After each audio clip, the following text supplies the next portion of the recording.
The hidden power that makes people follow you. It carries the allure of a secret key, doesn't it? A simple phrase whispered, unlocking doors of agreement and cooperation. In a world bustling with opinions and agendas, the desire to have our own ideas heard, understood, and perhaps even embraced is a deeply human one. Many spend years searching for this key. They read books on persuasion, attend seminars on negotiation, perhaps even practice clever turns of phrase in the mirror. They might try dominating conversations with logic, overwhelming others with facts, or employing intricate tactics learned from masters of debate.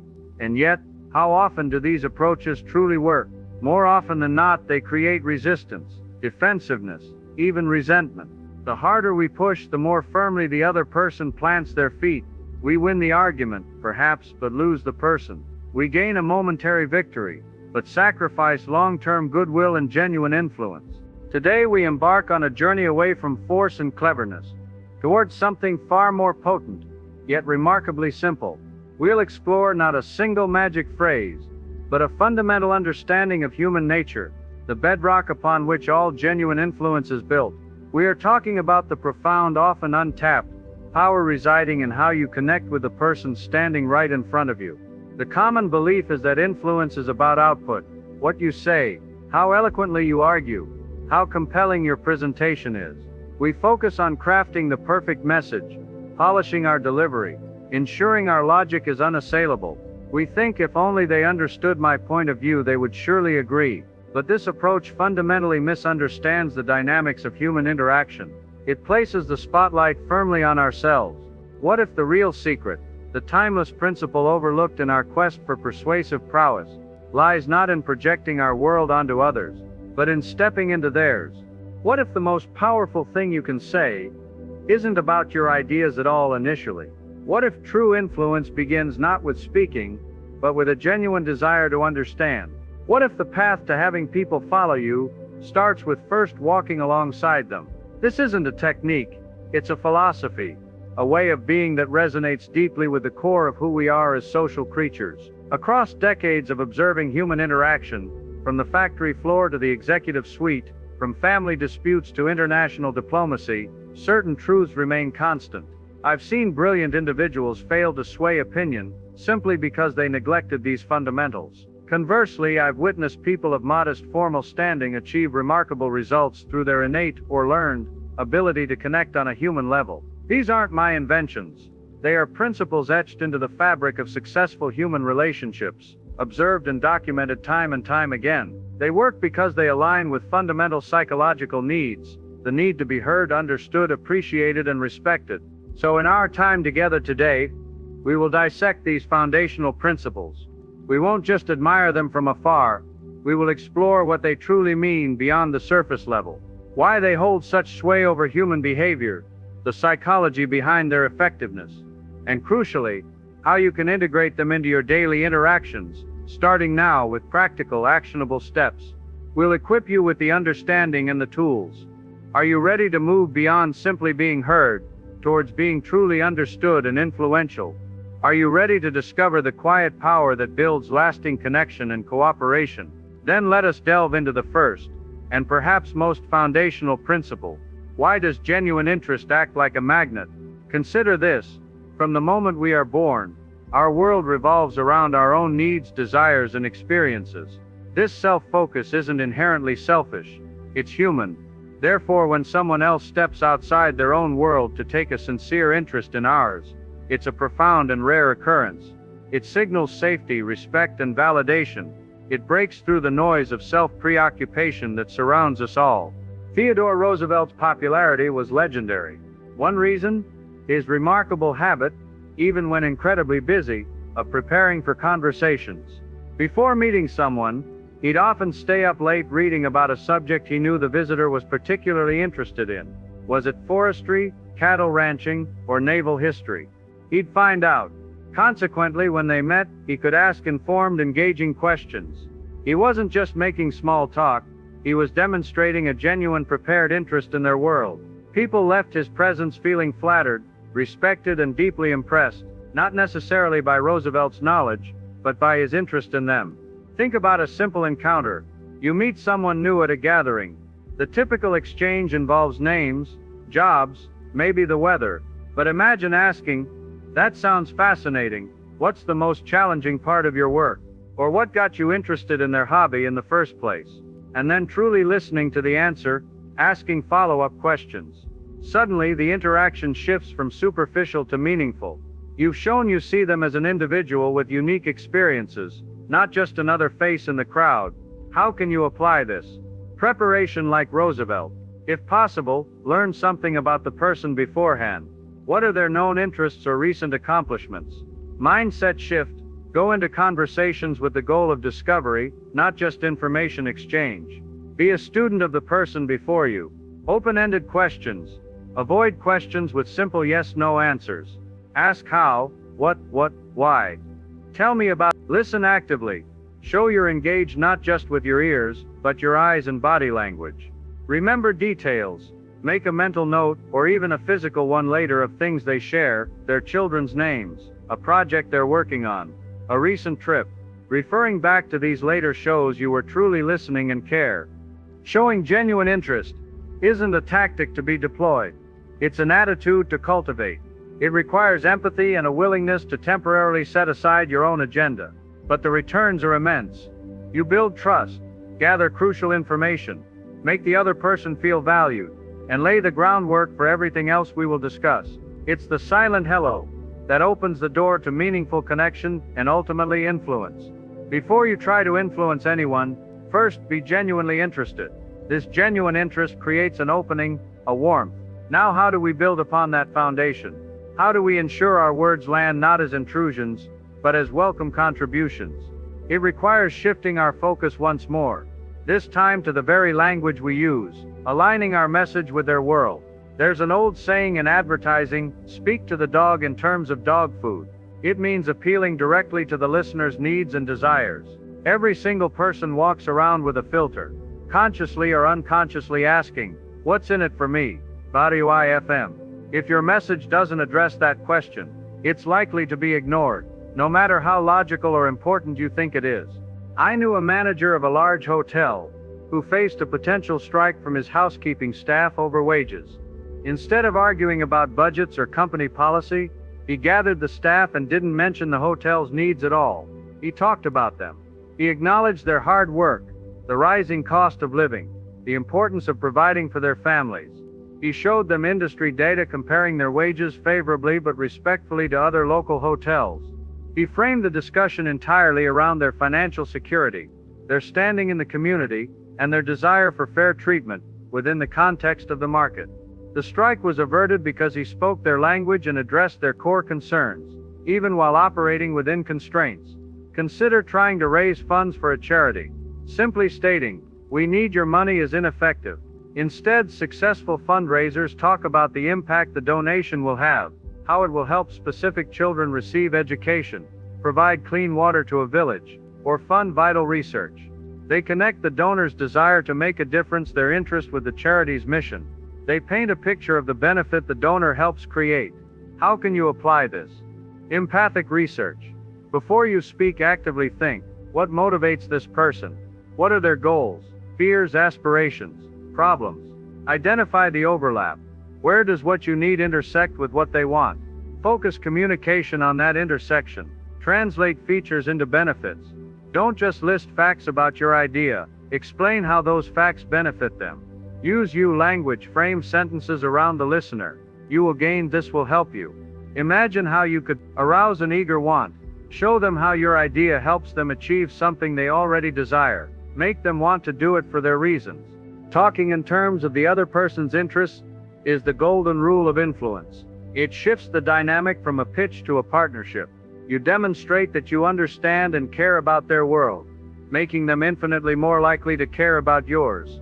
It requires thoughtful preparation and genuine empathy, but it bypasses defensiveness and speaks directly to the motivations that drive human action. It's how you tune into their frequency. We're showing interest, speaking their language, but how do we ensure we're truly hearing their interests and concerns correctly? How do we avoid making assumptions? This requires mastering the often undervalued art of truly listening. It's more than just staying silent. Many believe listening is simply the absence of talking, But true active listening is a dynamic process. It's about creating a space where the other person feels safe, encouraged, and fully able to express their thoughts and feelings without judgment or interruption. It's about understanding not just the words but the meaning and emotion behind them. A customer service representative I observed had an incredible record for resolving complaints peacefully. Her secret? She let the angry customer vent completely first. She wouldn't interrupt, wouldn't defend, wouldn't offer solutions initially. She would just listen intently, nod, perhaps say, "I understand this is frustrating." Only after the customer had fully expressed their grievance and felt heard did she begin to calmly ask clarifying questions and work towards a solution. By listening fully first, she diffused the anger and gained the customer's trust, making the resolution process far smoother. In brainstorming sessions, the best ideas often emerge not from the person who talks the most, but from the one who listens best. By encouraging everyone to share freely, asking probing questions, and building on others' points, without immediately shutting them down, a skilled listener facilitates a richer, more collaborative environment where true innovation can flourish. They create psychological safety. Here's the active listening toolkit. Undivided attention. Put down the phone, close the laptop lid, turn away from distractions. Your focus signals respect. Nonverbal cues. Maintain comfortable eye contact. Lean in slightly. Nodding shows engagement. Avoid fidgeting or looking impatient. Verbal encouragers. Use brief prompts like "uh-huh. Go on, I see. That's interesting." Ask clarifying and open-ended questions. "Could you elaborate on that? What led you to that conclusion? How did that situation unfold?" Paraphrase and summarize. "So if I'm hearing you correctly, the main issue is..." This confirms understanding and shows you're tracking. Listen for feelings, not just facts. What emotions are underlying the words? Acknowledge them empathetically. Jizza? That sounds incredibly stressful. Resist the urge to interrupt. Especially avoid interrupting to share your own experience or to offer premature solutions. Let them finish. Active listening is perhaps the most generous act in conversation. It tells the speaker, "Your thoughts matter. You matter." This builds profound trust and rapport. It prevents misunderstandings. Critically, it provides you with the deep understanding necessary to genuinely connect with their interests. Many communication breakdowns happen simply because one or both parties weren't truly listening. Master this, and you master a huge component of human connection and influence. Interest, alignment, and understanding. Through listening, these create a powerful connection. But there's one more ingredient that elevates these interactions, adding a warmth and sincerity that truly cements goodwill. It's about recognizing and acknowledging the inherent value in every individual. Deep within every human heart lies a yearning for significance, a desire to be recognized and appreciated not just for what we do, but for who we are. This desire is a powerful motivator. When you can sincerely fulfill this need in others, you tap into a deep wellspring of positive feeling and cooperation. But beware the counterfeit. Flattery, insincere, exaggerated, or generic praise, is easily detected. It feels cheap, manipulative, and actually damages trust. Telling someone they are the absolute best ever at everything rings hollow. True appreciation, however, is specific, honest, and grounded in genuine observation. It focuses on character, effort, or specific accomplishments. People know the difference instinctively. When Charles Schwab praised his workers, it wasn't just a casual "good job." He might say, "John, I noticed how carefully you handled that complex piece of machinery this morning. Your attention to detail is crucial for safety." Or, "Mary, the way you organized that chaotic storeroom saved everyone time today. Your initiative is truly appreciated." It was specific, observed, and acknowledged the impact of their actions. This kind of sincere recognition motivated far more effectively than bonuses alone ever could. Think about your own relationships. Does your partner, child, or friend feel more valued when you offer a generic "you're great," or when you say, "I really appreciate how patient you were when I was stressed yesterday," or "It meant a lot to me that you remembered specific detail"? Specific, sincere appreciation strengthens bonds in a way nothing else can. How to apply this? Be observant. Actively look for positive qualities, efforts, or contributions, however small. Be specific. Tie your appreciation to a concrete action or quality. Be sincere. Only offer appreciation you genuinely feel. If you can't find something, It's better to say nothing than to be insincere. Appreciate effort, not just outcome. Recognize hard work even if the result wasn't perfect. Acknowledge character. Praise qualities like integrity, perseverance, kindness, thoughtfulness. Use their name. It adds a personal touch that signals individual recognition.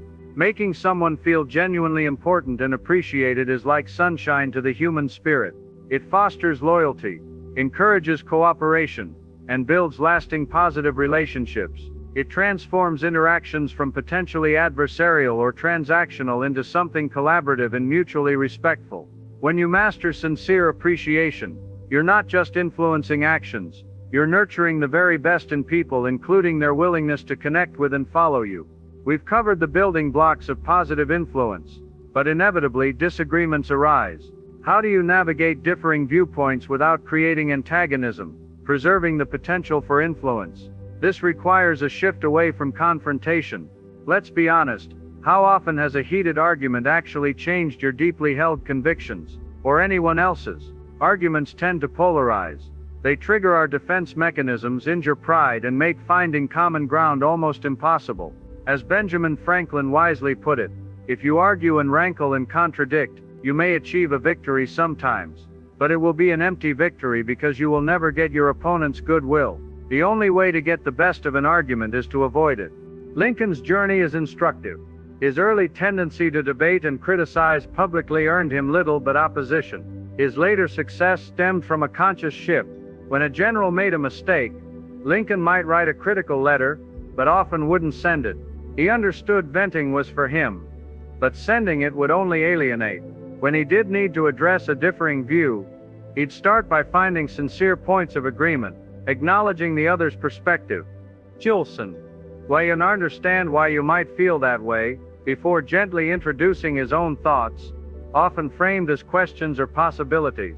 Gilson, have we considered? I wonder if skilled diplomats rarely engage in direct contradiction. They use phrases like, "That's an interesting perspective.